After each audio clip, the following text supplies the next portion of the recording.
Hi, I'm Glenn Parry. I'm Professor of Digital Transformation at the University of Surrey in the Business School. I've been working on a COVID-19 tracing app called ShareTrace, it's led by Case Western University.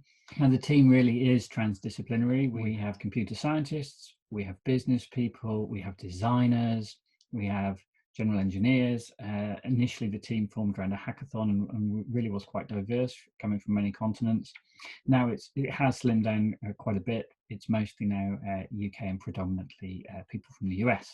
So following Gibbons, I'd really describe the research as transdisciplinary, working very much together in mode 2, because we're driven by the development of a specific application, a tracing app, with a very clear goal in what we're trying to achieve. If we think through the different levels, starting with the empirical, the app we're creating really does need to measure, and what we're trying to measure is we're trying to measure illness, and then we're trying to measure transmission. If we now look at the pragmatic level, we're trying to solve technical questions. So when we're tracing somebody, are we using Bluetooth, GPS, or maybe both? We're building it on a phone. Can we use Android and iOS? There's certain technical questions to solve around Bluetooth and GPS being active when the phone's in standby, because we want it live all the time. We've got to consider the database that's being used. Is it going to be centralized or decentralized? Is processing happening on the phone? Is data stored on the phone, or can we store it in the cloud? There are issues around battery life, which brings in, you're looking at power engineers, you're looking at data management, you're looking at computer science.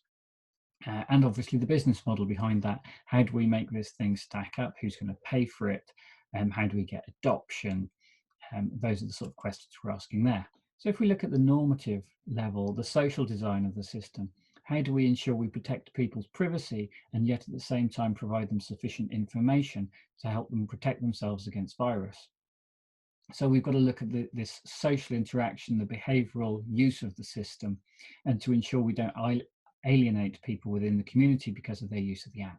So then we look at the purposive level, the meaning and value that the system creates. Well, there's value for the government because it helps hospitals understand the spread of the virus and the potential numbers. But really, we've got to look at the value it's creating for the individual, because a lot of people won't be keen to give up their privacy to share some data. So how can we create systems so that they give up minimum amounts of privacy, that it's not invasive, but also that it really creates value for them, that helps them protect themselves and their community. So there's a great deal of understanding around the business model, value co-creation required in that space.